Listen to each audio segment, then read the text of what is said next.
పెళ్లిళ్లు స్వర్గంలో నిశ్చయించబడ్డాయని అందరూ అంటారు, కానీ కాపురాలు మాత్రం నరకంలోనే చేయాలి అంటున్నారు మన చంద్ర. ఇంతకీ ఎందుకు అలా అంటున్నాడో తెలియాలంటే let's welcome Chammak Chandra along with the team.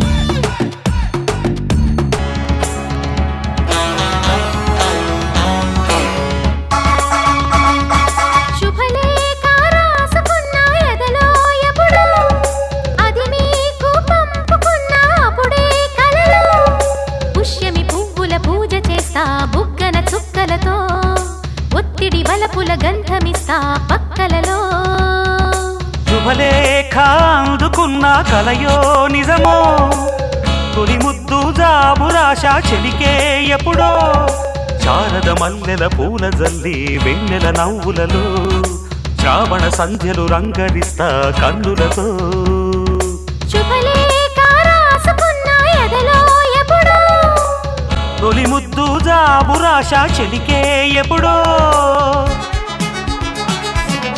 ఏమండి ఒక్క నిమిషం ఆగండి. మీరు ఏమైంది?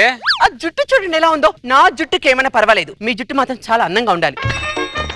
నూనె పెట్టుకోరు, అందంగా ఉంచుకోరు.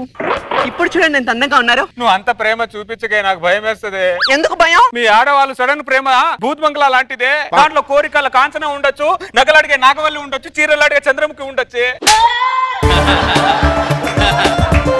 చూసారా మీనా గారు, వీళ్ళు మనం ప్రేమ చూపించకపోతే చూపించలేదు అని ఏడుస్తారు, చూపించామనుకో మనల్ని నాగవల్లులతో చంద్రముఖులతో పోలుస్తారు. ఏం చేయాలి? ఇదిగో మీ మొగుళ్ళందరికీ చెప్తున్నాను, భార్యను అర్థం చేసుకోకపోయినా పర్వాలేదు కానీ భార్య చూపించే ప్రేమను మాత్రం అర్థం చేసుకో. ఇది నిజంగా చూపించిందా? వీళ్ళు ఎప్పుడు చూపిస్తారో ఎప్పుడు డ్రామా చేస్తారో అర్థమై సాగుతుంది మాకు. సారీ ఏమనుకో. సారీ బంగారం, సారీ సారీ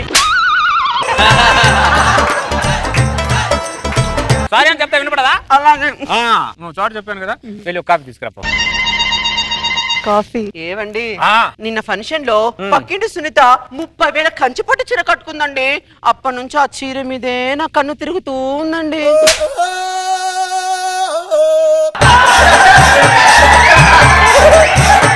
చూసారా మాస్టర్, కోరికల కాంచన ఎలా బయటికి వచ్చిందో. అవును, ఇది నా తలకి కొబ్బరి నూనె రాసినప్పుడే నాకు ఐడియా వచ్చింది మాస్టర్. తర్వాత నాకు తలకి సున్నం రాయబోతుందని 30,000 రూపాయలు సున్నం తీసుకొని వచ్చింది చూడండి. సున్నం ఏంటి సున్నం? నేను సూర్యుని తెమ్మని అడిగానా, చంద్రుని తెమ్మని అడిగానా? 30,000 రూపాయలు చీరకు అడిగాను. అడిగేస్తారు మీరు, ఏదైనా మీరు టిష్యూ పేపర్ అడిగినట్టు అడిగేస్తారు. మీదే పోయింది, మీ అయ్యే సొమ్మే పోయింది. చీర భార్య అడిగిన చిన్న చిన్న కోరికలు కూడా తీర్చలేని మొగుడిని ఏమంటారో తెలుసా? ఏమంటారు? చేతగాని చేమాట అంటారు. మొగుడిని పట్టుకొని చెమటకు అంటావు నువ్వు.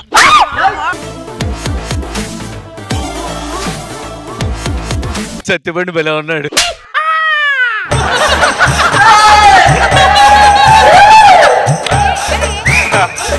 మీరెవరు? చట్టం, న్యాయం, ధర్మం. ఎందుకు వచ్చారు? నీ పెళ్ళాన్ని కొట్టావు కాబట్టి వచ్చాం. దాన్ని కొడితే దాని అమ్మ నాన్న రావాలి కానీ మీరు వచ్చారంటే? పెళ్ళాన్ని కొడితే అమ్మా నాన్న 1970s లో వచ్చేవారు. ఇప్పుడు డైరెక్ట్ గా చట్టం, న్యాయం, ధర్మం ఇంట్లోకే వచ్చేస్తాయి. గోల్కొండ మెట్ల దగ్గర చప్పట్లు కొడితే పైన వినిపిస్తుంది, పెళ్ళాన్ని ఇంట్లో కొడితే ఇప్పుడు డైరెక్ట్ గా కోర్టులోనే వినిపిస్తుంది. పద జైలుకి వెళ్దాం.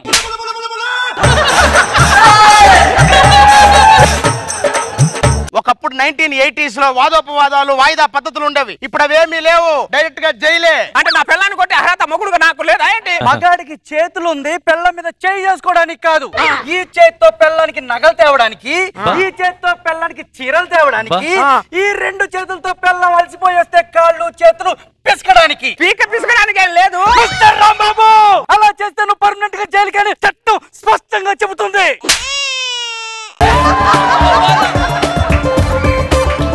ఫస్ట్ టైం కాబట్టి క్షమించి వదిలేస్తున్నాను. ఇంకోసారి రిపీట్ అయిందో చట్టం నిన్ను మూసేస్తుంది, తోసేస్తుంది. అదంటే వెళ్దాం. ఏంటి ఇదంతా?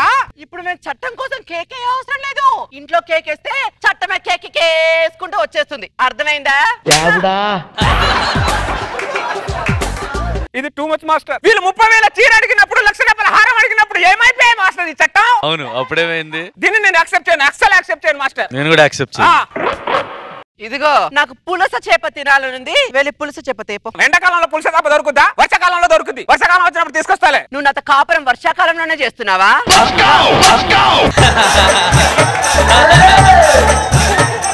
ఏం మాట్లాడుతున్నావే? నేను అలాగే మాట్లాడతా. నాకెప్పుడు పులస చేప తినాలనుంది, పులస చేప కావాలి, వెళ్ళి తేపో. పెళ్ళం అంటే చంటి సినిమాలో మీనా లాగా ఉండాలి, చంద్రముఖి సినిమాలో జ్యోతికలా ఉండకూడదే. అది సినిమా కాబట్టి ఆవిడ అలా ఉంది. రియల్ లైఫ్ లో మీనా గారు కూడా మొగుడు దగ్గర చంద్రముఖి సినిమాలో జ్యోతిక లాగా బిహేవ్ చేస్తుంది. Correct correct. ఇప్పుడు నువ్వు వెళ్ళి పులుసు చేప తీసుకొస్తావా తీసుకురావా? ఏమో అన్సిజన్ పులుసు చేప ఏమంటావే? పులిసిపోయిన ముఖం దానా? నీది పులిసిపోయిన ముఖం రా, నీది పుచ్చిపోయిన ముఖం రా, నీది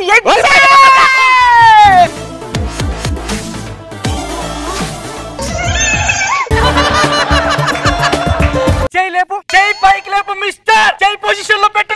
నువ్వు బుగ్గను పై పొజిషన్ లో పెట్టమ్మాయి. బుగ్గను పొజిషన్ లో పెట్టు. చూడు న్యాయం ధర్మం. చెయ్యి ఏ పొజిషన్ లో పెట్టాడో చూడండి. కరెక్ట్ గా బొగ్గకి 30 డిగ్రీల యాంగిల్ లో ఉంది. కొడితే గోప పగిలిపోద్ది.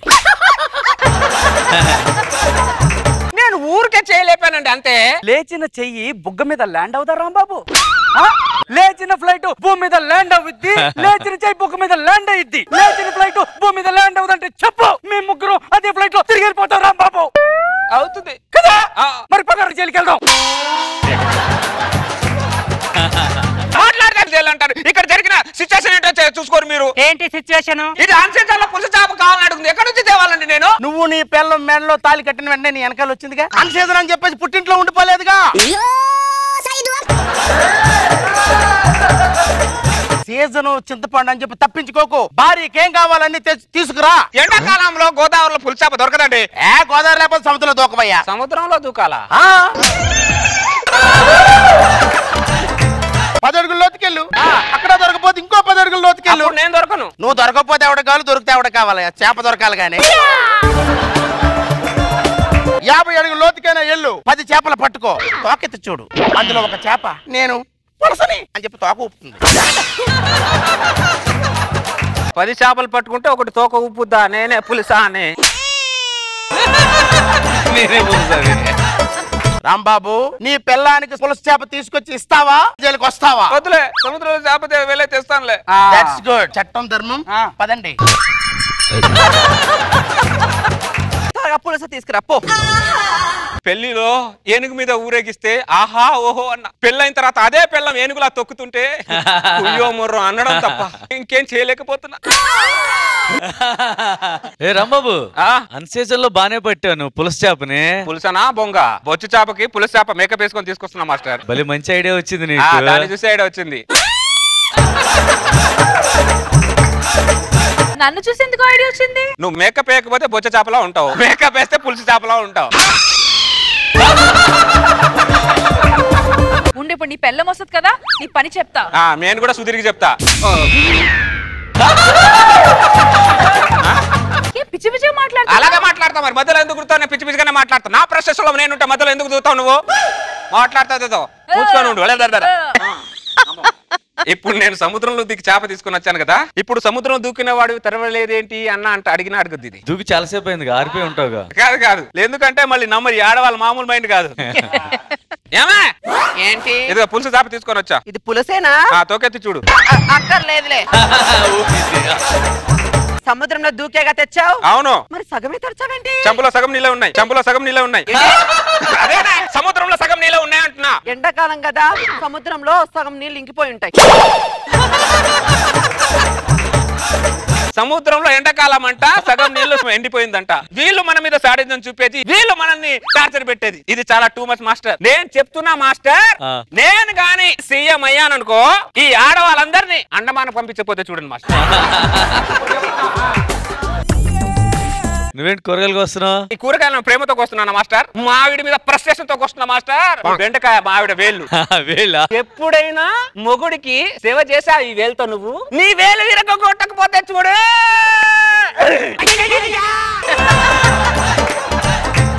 ఈ ములకాయ మావిడ కాళ్ళు, ఈ కాళ్ళు వేసుకొని మావిడ టిక్కు టిక్కు టిక్కు టిక్కు అనుకుంటే షాపింగ్ వెళ్తావి నువ్వు. నీ కాలు విరగొడతాను నేను. ఇది ఈ సొరకాయ మావిడి నడుము చంపేస్తాయేమనుకుంటున్నావా? ఏమే నేను పని చేసి నా నడుము విరిగిపోతుంటే నువ్వు మాత్రం సన్నంగా వయ్యా.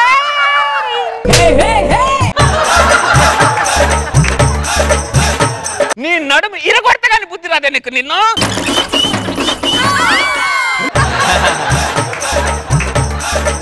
ఈ టమాటా మావిడ తలకాయ మీకు బ్రెయిన్ ఉండేదే టమాటంతా. మా బ్రెయిన్ ఎందుకు తింటారా మీరు? నీ తల మీద కొడితే కానీ అమ్మయ్య. ఈ తోటకూర మావిడ ఎంట్రికలు ఎప్పుడు మా ఎంట్రికలు పుడతాయి మీ ఊడవని. నీ టెన్షన్ వల్ల ఎకరాలు బట్టతలా వచ్చేసి నీ ఎంట్రికలు మాత్రం అలాగే ఉన్నాయి. అలాగే ఉన్నాయి. నీ జుట్టు బట్టి కొట్టాలని ఉంటుంది నాకు. మొత్తం ఎంట్రికలు పుట్టిన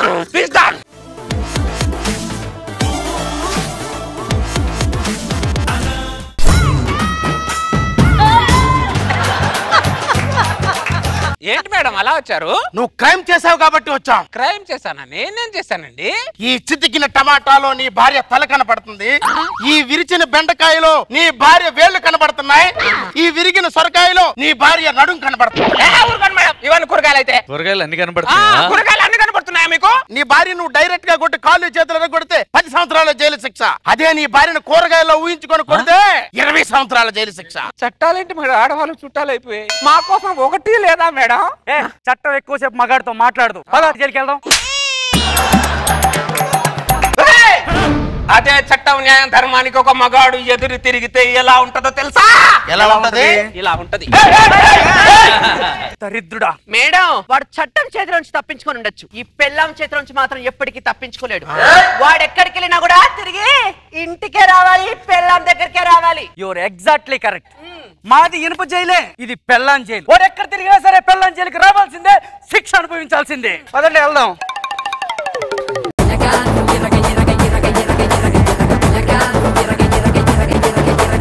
మీనా గారు, ఆడవాళ్ళ పైన వైఫ్ల పైన ఎందుకండి ఇంత ఖర్చు? ఫ్రస్ట్రేషన్ మీలాగే వాళ్ళకు కూడా ఉంటుంది కదా ఫ్రస్ట్రేషన్. మీరు చేసేదాన్ని ఎవరు చెప్తారు బయట? వా okay, anyway I'm not getting into all that. But it was very nice, very comedy బాగా వర్కౌట్ అయింది. It was good. Shekhar master, కూరగాయలు కోసేటప్పుడు మాత్రం ఫ్రస్ట్రేషన్ పర్ఫార్మెన్స్ చాలా బాగా చేసావు చంద్రన్. చాలా బాగా నచ్చింది, బాగా ఎంజాయ్ చేశాను.